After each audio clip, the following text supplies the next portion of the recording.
What's up, guys? We're back. We're going to be doing a pretty decent card. Well, the card's okay, but the main event's really good with Stipe Miocic versus Francis Ngannou 2, the rematch. And the first card on the first fight of the night is actually pretty good as well, with Azaitar taking on Marc Andre Barriault. But just right before we get started, I just want to say, shout out to everyone that's helped out on Patreon. We did really good last week. We cashed, I think, over 11 units, so that was awesome. So, hopefully, we can do that again. And if you want to get on the Patreon, we're going to have some ACA content, some LFA content coming later this week. We're going to have some Bellator content coming up. So, definitely, get in there if you're interested in that. But I also want to say, let's try to get this video to about 300 likes. Last week we almost got there, so hopefully this week we can get the video up to 300 likes. That would be awesome. And hopefully we can do good on the picks as well once again. But with the first fight of the night here, we got Azaitar taking on Marc Andre Barriault, like I said, and this fight's going to be at middleweight. Azaitar, he's making his return. He hasn't fought in over 2.5 years, so he's taken quite a long layoff. He's the older brother. He was actually the first of the two Azaitars, the older brother of Ottman, to make it into the UFC. I feel like he's not as good as Ottman, and he's had some knee issues, some elbow issues, which has precluded him from fighting. And most recently, he also had a 7-month USADA suspension. He's 35 years old, so he's had quite a few things that are going against him. But he does have a solid record. He hasn't lost a fight since 2012, and if you take a deeper look at his record, his 2 losses are due to a cut and a DQ, so you can argue he has 0 true losses. He's been training at the UFC PI with his brother, Ali Abdelaziz, Habib, the crew, so definitely should be in good shape, have a good game plan. He's powerful, he's aggressive, he's fast for a middleweight, he has good movement, and he likes to move laterally, counter, time moments to explode in with big hooks, overhands. He can close the gap pretty quickly. He definitely is explosive, good head movement. He mixes up the combos. He's good at giving different looks. He'll go to the body, go to the head. He doesn't really switch stances a lot, but he will make some feints in there. He likes to throw the overhand right to close the distance and then rip the body. He will go body head with power hooks, and he lets it go. He throws a lot of volume. He's pretty wild, but he definitely can wing punches. I feel like a more technical striker will be able to pick him off a little bit. He also ducks his head as he enters, so he's susceptible to knees, uppercuts. But he's a power hitter. He's proven to be durable. He, is a guy that you don't want to exchange with. He's never been finished by strikes. He has 7 knockouts, and his grappling is a little bit questionable. With the time off the fighters he's been training with, you would think it has improved. He does seem to just not be a great wrestler, though. He had a fight with Danny Davis Jr. where he didn't really show great composure or distance control. He kept falling into the clinch, and Danny Davis was able to hit double legs against the cage on Azaitar pretty easily. He does have decent get-ups, but in the second round of the Davis Jr. fight, Davis Jr. clearly won the round. He was able to mount Azaitar, take his back, and in Azaitar's fight with Vitor Miranda, Miranda also was able to have success with the grappling. He was able to time a level change, get a takedown in the first round off of a low kick that Azaitar threw. He was also able to get Azaitar down with a few single legs, and Azaitar made some mistakes in scrambles and gave up some bad positions, but he is very strong. He's aggressive, and he's not incredibly technical, but he just explodes. He'll buck and roll, and he's good at getting back up to his feet. He was able to reverse, get on top of Miranda as well for parts of the fight, but didn't really let much go when he was in top position. He has been working, like I said, with elite guys in terms of MMA grappling, though, and I'm sure he's improving that part of his game. He was able to mix it up, hit a double leg in his own right in the first minute of the third round, and he also showed some pretty good composure, getting out of some deep submission attempts. So I would say one of the more impressive things about Azaitar is he uses a lot of explosive movement, even in the grappling. He muscles a lot and uses a lot of strength, and he could slow down in the third round, but his cardio isn't terrible, and he's definitely a guy that has a lot of heart. He pushes it to his maximum if he has to. And his opponent, Marc Andre Barriault, you could argue he finally got some UFC glory in June. He had 3 bad performances in a row. He had 3 losses. He had 1 final chance to impress, and he did that. He took out Oscar Pichota, but unfortunately Barriault, he failed a drug test, and the fight got changed to a no contest. He was found to have not taken the substance on purpose, so the suspension was only 6 months, and due to that, Barriault will still technically be looking for his first UFC win in this fight. And I would say Barriault, he's a pressure striker. He likes to get in the pocket, trade hands, and he has a good jab both to the head and the body, and he has a nice left hook as well. He'll throw a left hook straight right hands. He likes to throw a left hook, right uppercut combo, and he will flurry when he gets opponents near the cage. In the clinch, he does have some pretty good dirty boxing, and he work some decent inside-outside low kicks. He's a little bit slow and plodding with his footwork, though. He also doesn't really use a lot of fakes, feints, so it's pretty easy to know when he's trying to close the gap. In this fight, I do think he's going to struggle to kind of get on the inside. Marc Andre Barriault, he does have some power, though, if he can connect. He has 8 knockout wins. He was able to finish Piholta inside the distance. And he's also durable. He's never been finished by strikes himself. I would say Barriault's kind of a subpar grappler. Against the cage, he has some decent dirty boxing control. He will look to hit double legs, and he was able to hit a couple slams on Krzysztof Jotko. He likes to get in half guard, chip away with some short shots, and defensively his takedown defense is not bad, but fighters can take him down. We've seen guys take him down in the UFC, and he has decent get-ups against the cage, but I feel like he's not really an elite grappler in that sense, and I would say in this fight he kind of needs to try to get in the dirty boxing range and try to make it more of a grinding fight. He'll probably have the cardio advantage, maybe, if he could push it in the 3rd round. But I like Azaitar in this fight. I think he's going to have a big speed advantage, and I think he has a good style to beat Barriault. He has good lateral movement. He explodes in and explodes out, so he's never kind of a stationary target. He attacks the body. And I feel like with Barriault, who likes to walk fighters down but kind of being plodding, I think Azaitar can just touch and move. I think once Azaitar has Marc Andre thinking about his blitz combos, he could even maybe duck under, get a couple takedowns. Barriault's a strong fighter, decent weapons in the clinch, but I think that'll be nullified by Azaitar, as I think Azaitar is the stronger fighter. Barriault, he's a little bit lower volume than Abu. I think Abu will be able to outwork him if it comes to that as well.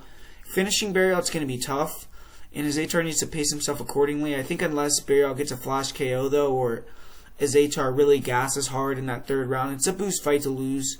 I don't think Azaitar has to worry about the grappling too much in this fight. I don't think Barriault's going to come in here with the wrestling game plan and be effective. On the feet, I think just Abu's going to be a little bit better. I think he's going to throw a little bit more volume. He is older. He's been inactive, so it's tough to truly say how well he's going to look. But if he looks anything like he did against Vitor Miranda, I think he'll get the win, and he still looks big, strong, athletic, so I'm going to pick Abu Azaitar here.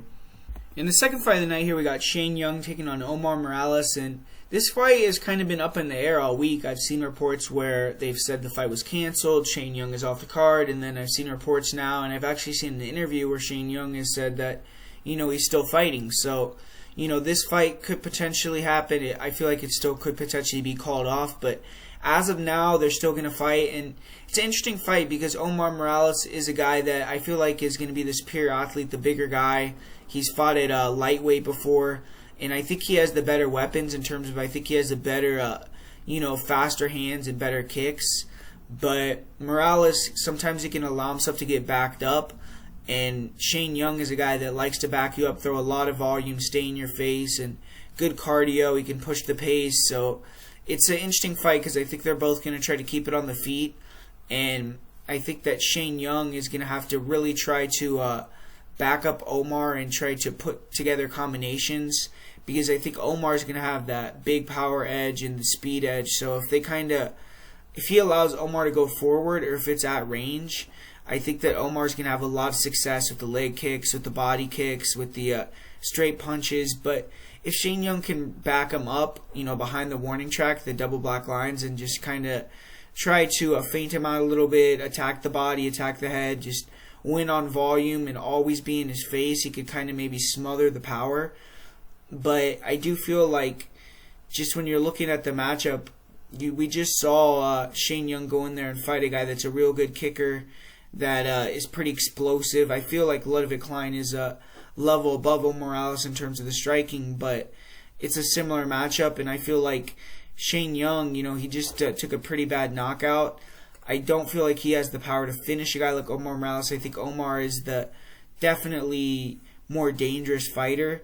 So ultimately, when I look at it, I'm just going to go with the guy that has more firepower, that I think is a little bit more athletic and is going to be more powerful in there. So I'm going to go with Omar Morales to get it done here and pick up the win. In this third fight of the night, we got Modestas Bukauskas coming in here taking on Michal Oleksiejczuk. And real interesting fight. It's two guys that are kind of, early on touted as more big-time prospects, I would say.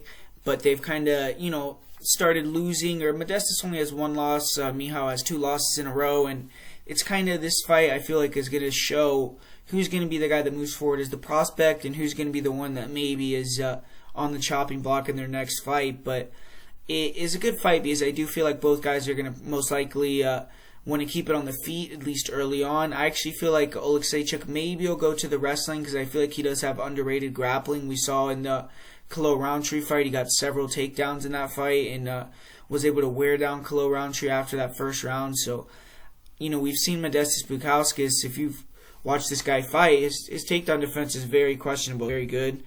So I think if Michal wants to go in there with a grappling heavy game plan, he just shoot in the open mat. Don't let him get his back up against the fence, because that's where he does have better takedown defense and he has those dangerous elbows to the side of the head.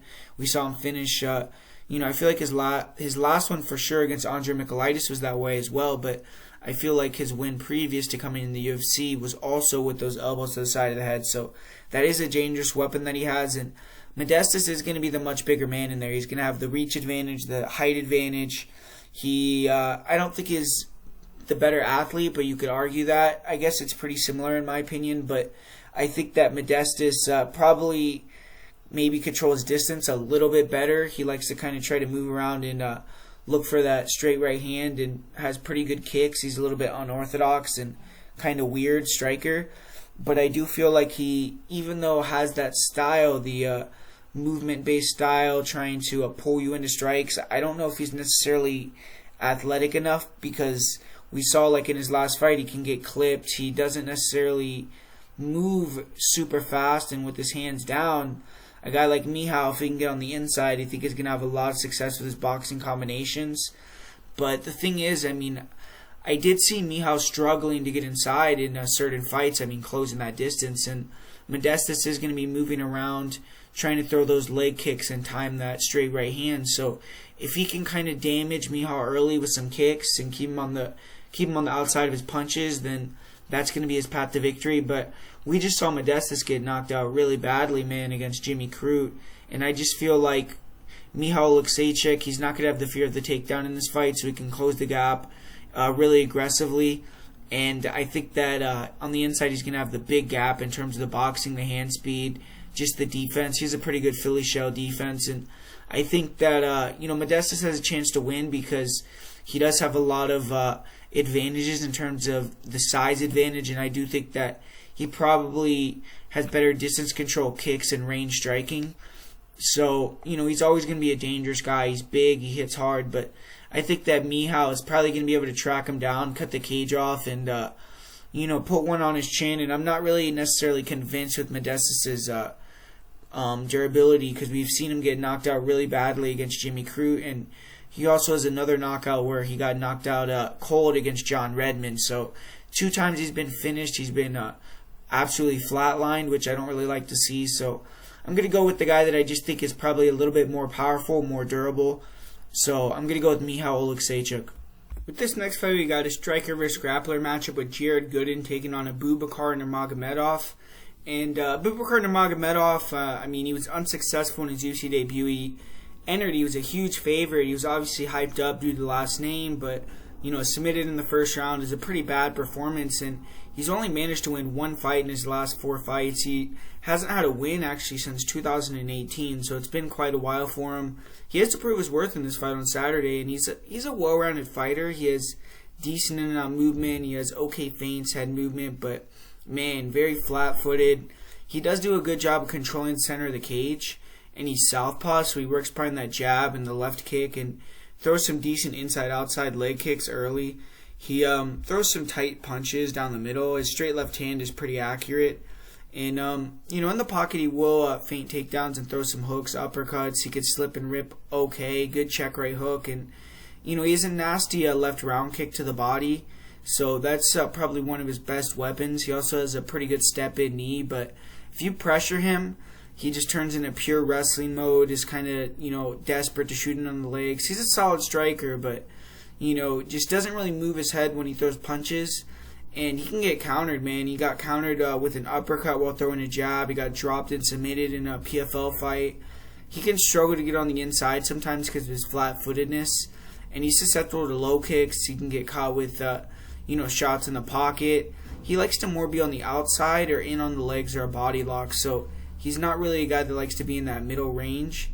He's been finished via doctor stoppage before. I've seen him dropped, but when he's hurt, he usually can rely on his wrestling to bail himself out. He does have 6 knockouts, but those are usually via ground and pound. And as you probably would have guessed, he is a good wrestler. He is good at punching his way into takedowns, and he will, duck under into double legs. He has good body locks and trips, and, he sets up his takedowns decently well. But, against the fence, he's much better at getting the takedown. He's not really the best at finishing the takedowns at range. But he will jam opponents against the cage. It's hard to scramble and throw up submissions from there. So when he gets you down, he likes to get you down against the cage there as well. And he'll turk the legs and, move in a half guard, trap that far wrist, and just try to chip away. He forces opponents to give their backs, and he does have decent, back control. But, he's not a super active guy in terms of submissions. I feel like he doesn't really have great jiu-jitsu. I've seen him swept with Kimuras. He obviously got submitted from top position with an armbar in his last fight. And he only has 4 submissions himself, but 3 of those submissions that he has are against fighters with losing records as well. So also hasn't earned a submission since 2014. Abubakar does have decent takedown defense, but we have seen guys like Bojan Belichkovic take Abubakar down near the cage multiple times, which I was a little bit surprised about. He was able to reverse. He's good at creating scrambles, and he's not a guy that's easily able to control. But I do feel like he's not a Khabib, man. He definitely isn't even an Islam. So he's an okay fighter, but I don't think he's on that level.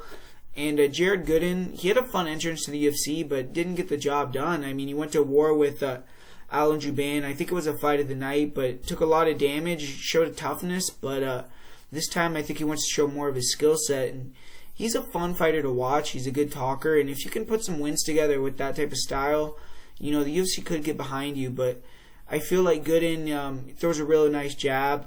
He has good low kicks as well, and you will double, triple up on the jab, and good one too. He has a good left hook. He'll throw that kind of fadeaway left hook, and his straight and overhand right are pretty accurate.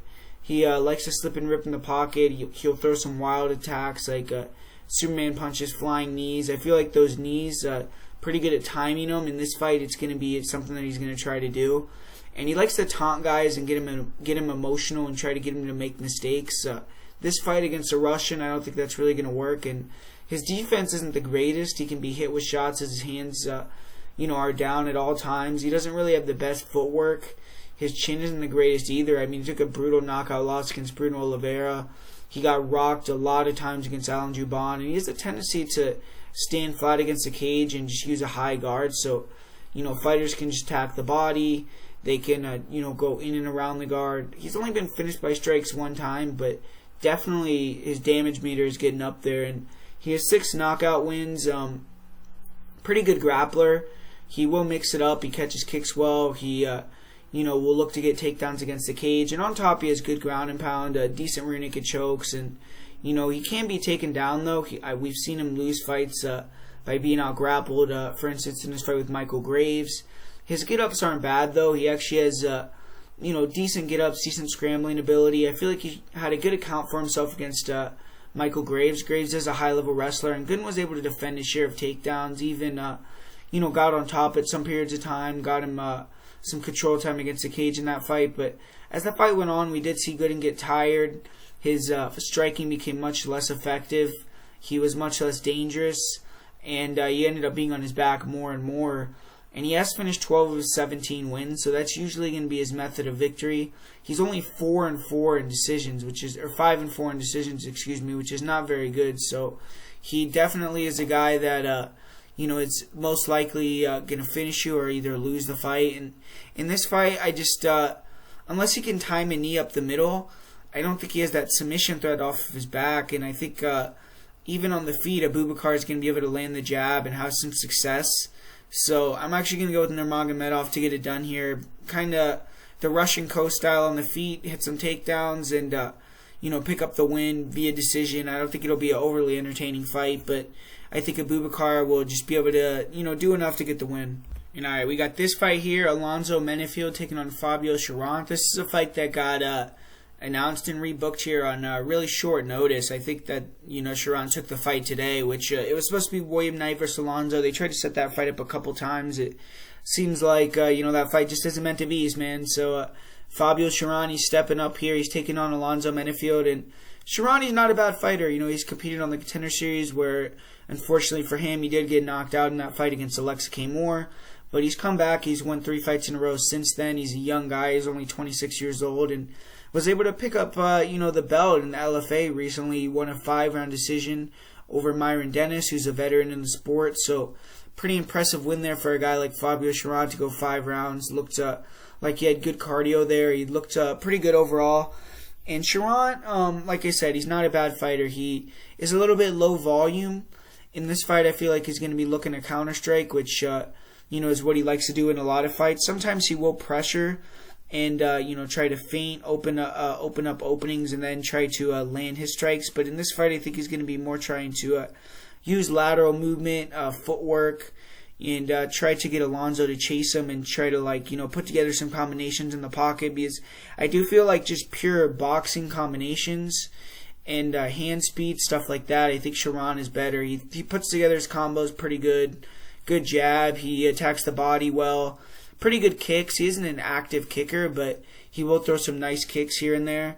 And he has some nice attacks like flying knees, things like that. So he's a dangerous kid, and he's a big guy. I think he's going to be able to match kind of the size of a guy like Alonzo Menifield, have similar reach. I think he's going to be, the same height basically. He's not going to be quite as strong for sure. Alonzo's going to have the strength advantage if he can muscle him in the clinch. And I think that Fabio Cherant, he showed a lot of improvements in his grappling in his last fight. He has some submissions, but I feel like he's definitely kind of more of a striker.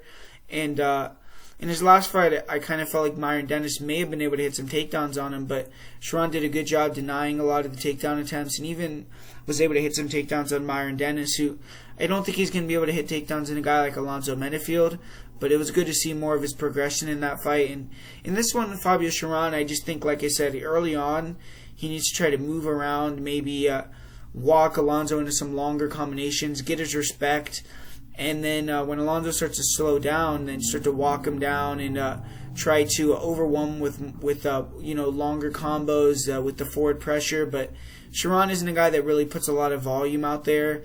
I don't think he's going to be able to threaten the takedown against a guy like Alonzo Menifield. So Menifield is going to be able to close that distance, get in the pocket if he wants to.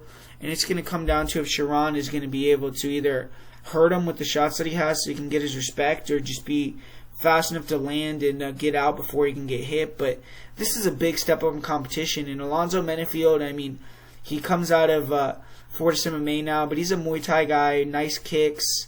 He throws with big power. He, I feel like, has underrated cardio and grappling at this point, because a lot of people like to say that it's really bad, but I kind of disagree with that.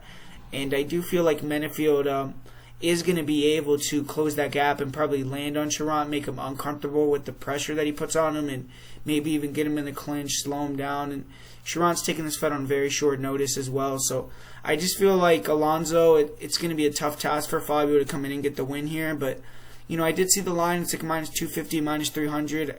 I would just totally pass. I mean, I feel like Cherant's a talented guy. So to me, I think that Alonzo probably will get the win, but Cherant is someone that I would look out for. And to kick off the main card here, we got Jamie Mullarkey taking on Khama Worthy. This should be a banger, man. I mean, Jamie Mullarkey is not necessarily the greatest striker. He does have, good range for the division. Like, he's 6 feet tall, 74-inch reach. But Worthy's going to be able to match that, so he's not going to have the usual length and reach advantage that he usually has. And to me, I mean, he doesn't really use his reach very well. He will throw some straight punches, some knees up the middle. He's an active kicker. He throws a lot of low kicks. But, I mean, he's really just trying to, use his punches to fall into the clinch.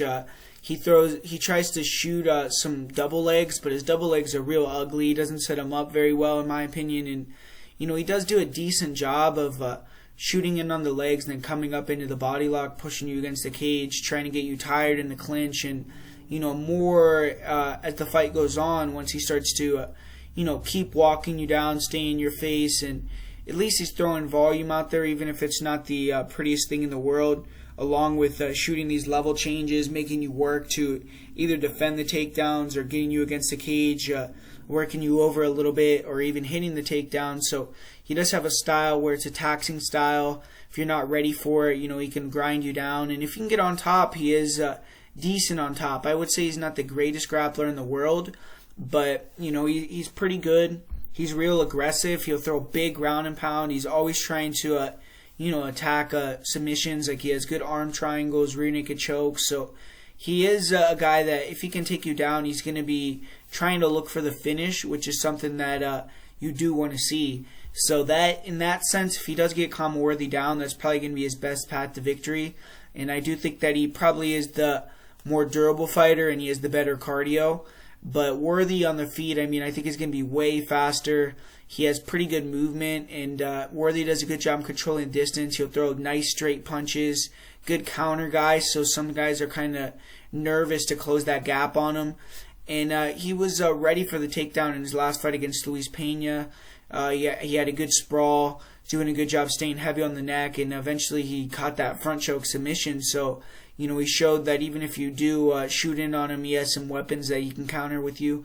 And, he is coming off that real bad knockout loss against Azaitar. That's usually what happens to him when he loses. He gets finished early on with strikes, gets knocked out. But Jamie Mullarkey, I don't really see him finishing him on the feet necessarily.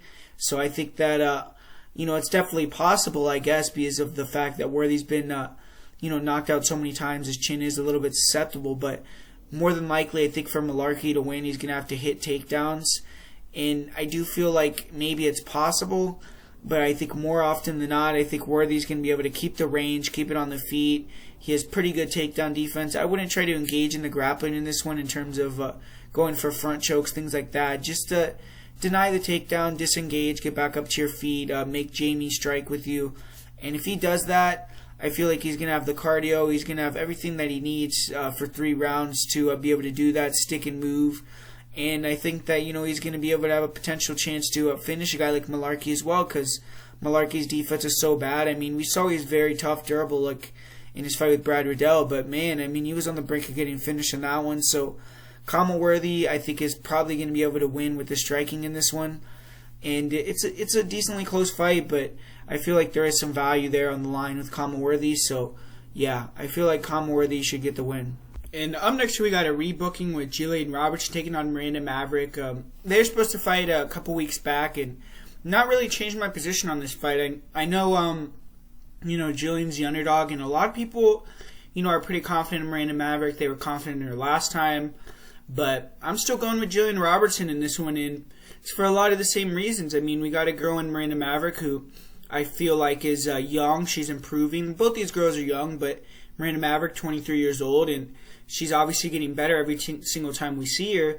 But she's more of a grappler. On the feet, she's going to have a big advantage in this fight, and I feel like that's what she's going to want to do, keep it on the feet. And we saw in her last fight, she was throwing some decent combos. She was throwing some 1-2s. She was finishing the combos with leg kicks, and she ended up throwing some nice straight elbows that cut open her opponent or broke her nose and ended up ending the fight. So, those elbows are going to be dangerous against a girl like Gillian.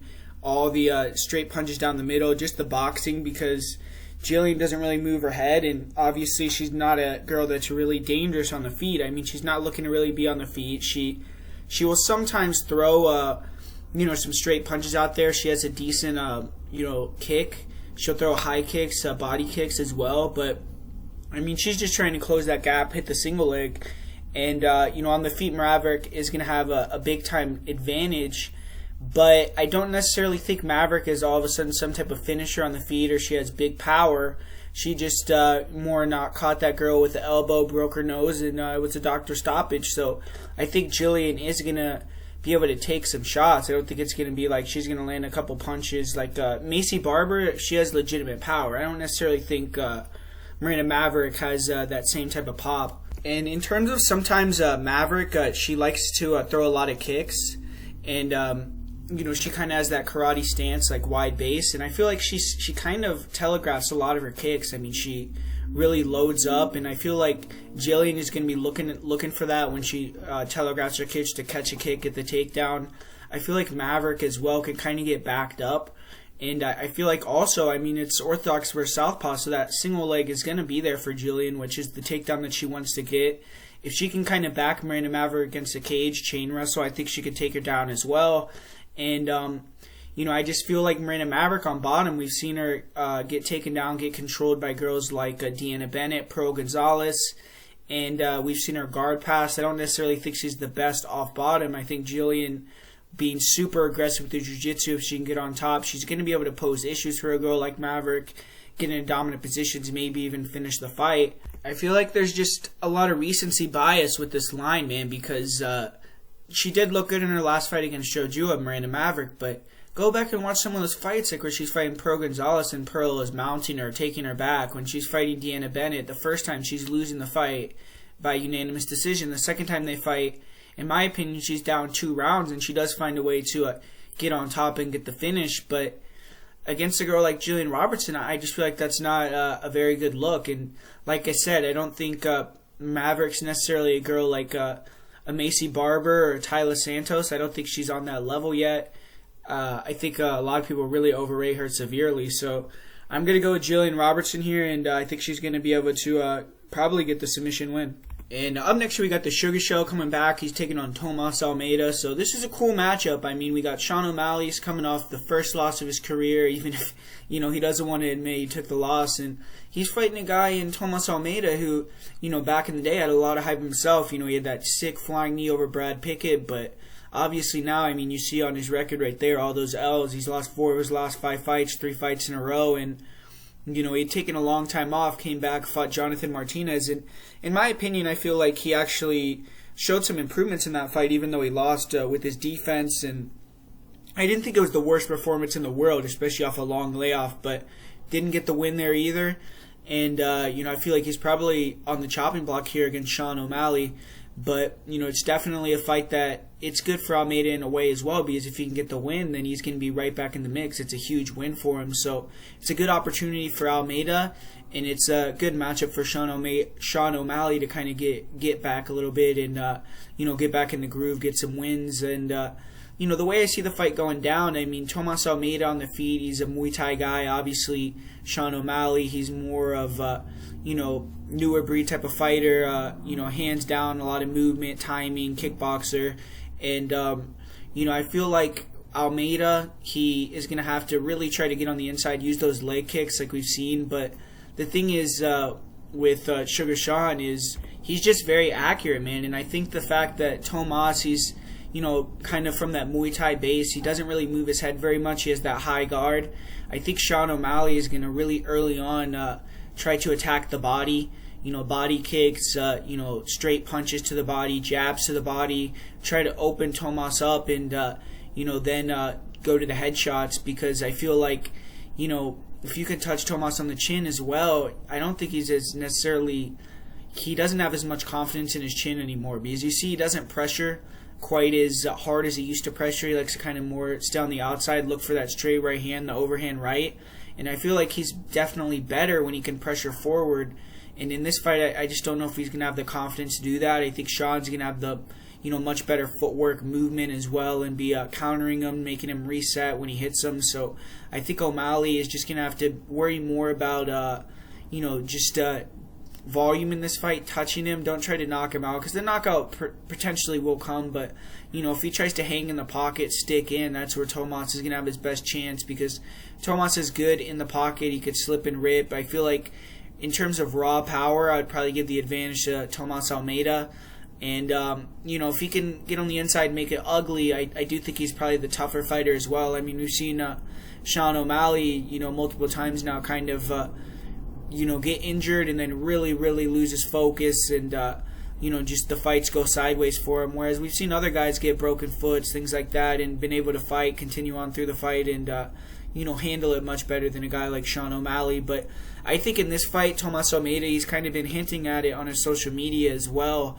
I feel like he should try to grapple in this fight, man. Try to hit the double legs, get on top. I do feel like if he can get on top, he has good ground and pound, and I feel like he'll probably have the better jiu-jitsu.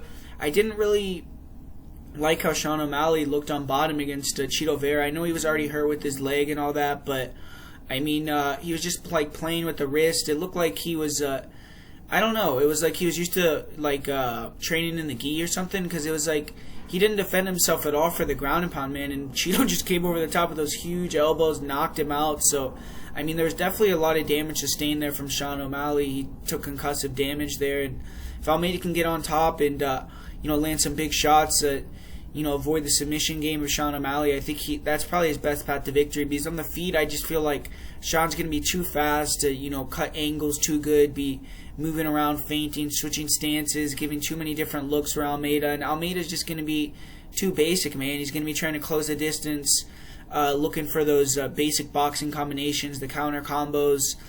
I feel like he's going to kind of be a little bit weary to pressure in this fight, and I think that's going to be a little bit to his downfall as well. And unless he can, really get in on those leg kicks early or get some takedowns, I think that O'Malley's going to be able to get his groove and just kind of pull away and get the win. So I am going to go with the Sugar Show to get the win, get back on track, and I think Sean O'Malley will probably get it done here.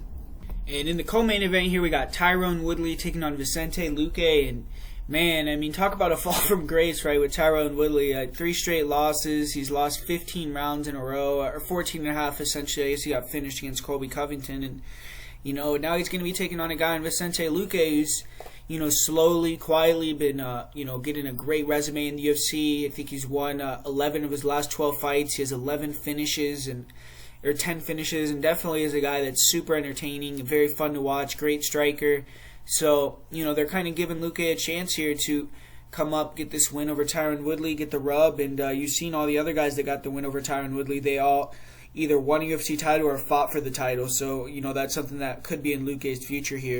But obviously, I mean, even before we get into the fight, there's a lot of questions in terms of just the want-to of Tyron Woodley, what he's thinking in his head. Is he going to get up for this fight? Last fight, he had one of the biggest fights of his life, man. He could have fought Colby. He was getting to fight Colby Covington, a guy that he's been wanting to fight for years. They've had a lot of beef, and just didn't seem like he could even get up for that fight. He didn't. He was flat once again. Didn't let the volume go. Didn't do anything different.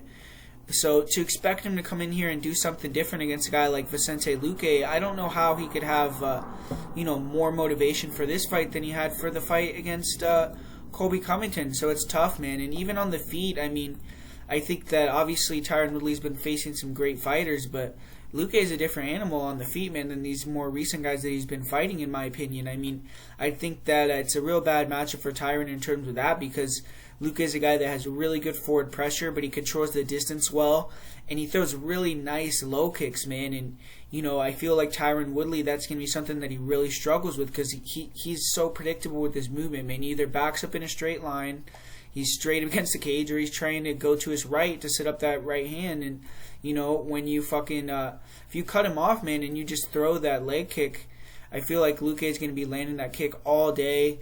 Tyron Woodley has some nice leg kicks of his own, but he doesn't throw them nearly as much as Luque does. I feel like Luque is better at checking the kicks. Woodley doesn't check kicks at all. Luque has decent checks, and, in terms of just the volume, the combinations, everything else, I mean, I think that Luque is going to have a lot of advantages on the feet. I mean, Tyron, he obviously has power in that right hand. He tries to look for that straight right, for that overhand right. He has a good counter overhand right, but man, I mean, he just doesn't let much go. He is super predictable. I mean, when you look at the combinations that he throws, that's really all he does. He just tries to kind of, jab his way in, kind of pot shot his way in for that straight right hand. He, has some decent leg kicks that he'll end combinations with, but doesn't throw them too often. And then he just looks for that, the counter 2 or the counter overhand right. And for a guy like Luque, he's going to be able to see all that coming, in my opinion. He doesn't really move his head, so early on when Woodley's the fastest, the sharpest, the most powerful, he's going to have a chance maybe to close that gap, land one on Luque's chin, put him out like we've seen him put out all these guys in the past. But to me, it's much more likely that Luque gets his game going and starts to take over. And I think actually the best way for Tyron Woodley to potentially win this fight, man, is change it up, man. Go to something that you haven't done in a long time. Go to your wrestling. If you look at Vincente Luque's record, his last 9-10 fights, he hasn't really faced anyone with a great grappling background. So I feel like Tyron Woodley potentially could get it to the ground, control a guy like Vincente Luque, but we haven't seen him do that. He's never gotten more than one takedown, I don't believe, in a UFC fight. So to get multiple takedowns at 38 years old after you lost motivation, I don't know, that sounds tough for me. And especially with a guy like Luque, who isn't a guy that's just going to lay on bottom. He's a black belt in jiu-jitsu.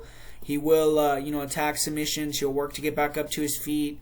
He's the hungrier guy by far here, and it's just tough, man. It's hard to pick a guy like Tyron Woodley in this spot. It's almost impossible in my opinion, and I got to go with Vincente Luque. And I feel like this is a dangerous fight with Tyron Woodley. A lot of people are talking about Tyron. He's very durable, and he is. He's a good guy. He's a guy that is a super durable fighter. But look at the guys he's been fighting recently. They're great fighters, but they're not on the level of striking as Vincente Luque, and they're not finishers like Vincente Luque. Vincente Luque has finished all but one of his wins in the UFC, so hopefully Tyron Woodley can go in there, mix it up, show something else, and at least put a stamp on him, man, that he's not like a totally washed up guy. It's hard to see that, but it's probably going to be the same thing, man. It's probably going to be Tyron Woodley, the frozen one, and Vincente Luque getting it done. So got to go with Luque here, and I think it's going to be another dominant win. And here we go. We got the main event finally here with Stipe Miocic taking on Francis Ngannou. And, man, this is a sick fight, man. one of the best fights in heavyweight history for sure. And I see a lot of people, acting like Francis can't make any adjustments or he has no chance to win the fight, which to me, I just completely disagree with. But, we're going to break it down. It's a real interesting fight. Obviously, the first time they fought, Stipe Miocic went out there and essentially dominated. I think he won 50-44 on all 3 scorecards, so can't get much better than that. He won all 5 rounds, even got a dominant 10-8 round in there, and he's going to be taking him on again here. He's a little bit older though, and obviously if you look at his 3 fights with DC, he got knocked out very badly in one of the fights. The other 2 fights he did get kind of touched up and hurt in both of them, so definitely feel like his chin could be in question. He's also getting up there in age, 38 years old. And we have a guy in Francis Ngannou at only 34 that since that fight, he did have the 15-minute fight with Derek Lewis, which kind of a wash. He lost a decision there, but nothing really happened. And then since then, he's had 4 fights where they've all, been under 2 minutes. He just dusted all these guys, took them out really quickly, and definitely cemented his spot and placed back, for this title shot. And, if you look at the first fight, obviously Francis went out there in the first round, really went for it, blitzed Stipe, tried to get the knockout, and Stipe, just showed his ring generalship, the lateral movement, the head movement, and was able to avoid all the shots, eventually got in on the legs, got some takedowns, and Francis just didn't have anything left down the stretch, man, and Stipe just dominated the fight.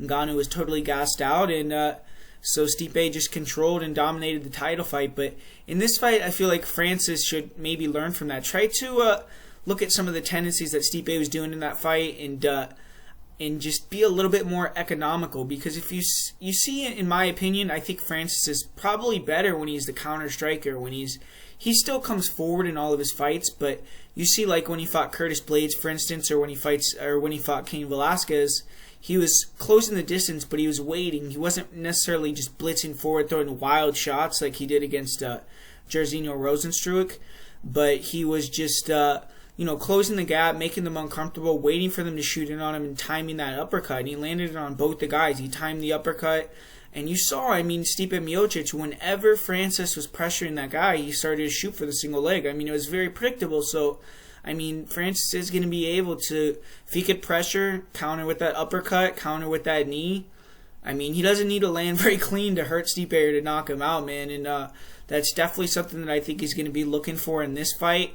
I think that he knows, unless he's just, not very smart. I mean, you can't just go out there and blitz this guy. The first time he proved that, he has the head movement, he has the lateral movement, and he's not going to be scared. He's not going to crumble like some of these other guys. He's not going to have a horrible game plan to strike moving backwards straight into the cage like Jairzinho Rosenstruck and get bulldozed. He's going to be moving around. He's going to be proficient, and he's going to be there for 5 rounds. So I feel like Francis knows that after seeing the first fight, after having them fight each other. I think he's going to come in here, try to have more of a counter approach, try to walk him down, but not really let a lot of volume go. Wait for Stipe to go, and then, throw your shots. Because, we just saw Derek Lewis have a very similar game plan against a guy trying to take him down in Curtis Blades, and he was successful with that game plan. So that's something I think Francis should take into account here. But, obviously we have Stipe Miocic, who in my opinion is, obviously the better technical striker. And both these guys, though, don't check leg kicks. They both have decent kicks. We've seen Stipe really get beat up with leg kicks in certain fights, like against JDS, the second fight. Even, I think he was saying he was only a few kicks away from that fight being over for JDS. So, he was very humble in that, observation. But, obviously JDS was getting into him with those leg kicks. And Francis throws some real nice, hard leg kicks. But the thing is, I just, kind of a stiff kicker. I feel like Stipe will be able to maybe counter off of that. And but I do feel like, it just makes me nervous, man. If Francis comes in here with a more counter-oriented game plan, waits for Stipe, I think the fight could be a lot closer, because I don't think Stipe is necessarily going to want to be on the feet at this guy just picking at him from range. It's going to be tough. He doesn't have the reach advantage. But ultimately, I just don't know if Francis is going to come in with that game plan. And just to expect Francis to knock out, the best heavyweight of all time in the first round is just a little bit difficult for me. Along with the fact that I just feel like Stipe, as long as he can, like I said, avoid that first uppercut or the first few counter shots that Francis throws, if he can either get it in the clinch or get the takedown, I think that he's really going to be able to gas out Francis once again. We've also, I will say, Francis does have better takedown defense in my opinion than people give him credit for. He has heavy hips and pretty hard to take down, but once Stipe Miocic took him down, man, it looked like he really had nothing off his back, very little jiu-jitsu, very little get-ups. So I do think that, that's definitely a hole in his game that if he worked on and can get up off bottom, make Stipe work a lot harder, make the feet on the feet a lot more often, that's obviously going to improve his chances by a lot. But, not having seen that ever happen, and I just feel like the fight IQ of Stipe is on another level of Francis Ngannou, even still to this point. But man, it's hard to pick against Francis when he just has that one punch and can knock you out clean. But I'm gonna go Stipe again. I picked him in the first fight. I feel like I said, I think Francis might come in here a little bit more with a counter-oriented game plan, and that could pose Stipe some more issues. But I still feel like Stipe is going to be able to, use maybe some low leg kicks and some movement and just kind of frustrate Francis, not go first. Maybe Francis will overcommit, and then he can get the takedown, or he'll just set the takedown up a little bit better, avoid that uppercut, avoid the knee, and get it to the ground. And once he can do that, I think the fight will start to turn his way. But this is a fight, in my opinion, that the line is pretty accurate. I see some people there kind of questioning why Stipe is the underdog, but I kind of agree with it because, Francis Ngannou, man, he has an excellent chin. I would say he probably has one of the best chins in the history of the heavyweight division. We saw Stipe Miocic laying clean bombs on the guy, perfect shots, didn't even really faze him too much, and Stipe is a guy that we've seen knocked out more than once in his career. So we have one guy in Francis Ngannou who could finish the fight with one shot. And, if he comes in here with some minimal improvements, he could get the finish. So I'm not necessarily opposed to the line being where it is, but I'm just going to stick with the champion getting it done with the superior fight IQ, with the cardio and the big grappling edge. And I think that, as long as he can just avoid that big shot early on in the fight, which is, a pretty simplified game plan, or a pretty simplified breakdown that I think a lot of people have, which, it's hard to see the fight any differently than he's probably going to get the win. So I'm going to go with Miocic to retain the belt, but this is one of these fights that I do think is very, very close on paper, and definitely closer than the first fight. I really do believe that, Francis is going to have a lot better idea of what he needs to do. He's not, flying to France 2 weeks before the fight like he did the first time. He's had a full camp over at Extreme Couture, so definitely, I feel like he's going to have some improvements. He's going to have a better game plan, and he'll probably, have a better performance, but still going to stick with Stipe Miocic. So there you have it, guys. That's the breakdown for UFC 260, Stipe Miocic versus Francis Ngannou 2. As far as the betting advice that I'm going to give you on this card, my parlay of the week is going to be Abubakar Nurmagomedov and Vincente Luque. My most confident pick of the night is going to be Vincente Luque in this one. And for the underdog of the week, it's going to be Azaitar. So thanks for watching, guys. And like I said, I want to get this video up to 300 likes. So if you guys could do that, smash that like button for me. That'd be amazing, man. And always appreciate all the support. Once again, if you want to get in on a bunch of extra stuff that I have, check out the Patreon. And thanks for watching, guys. I'll be back next week. I think there's no UFC, but we're going to probably break down the Bellator card and a couple other things. So make sure to be on the lookout for that. And thanks for watching, guys. I'll talk to you guys later.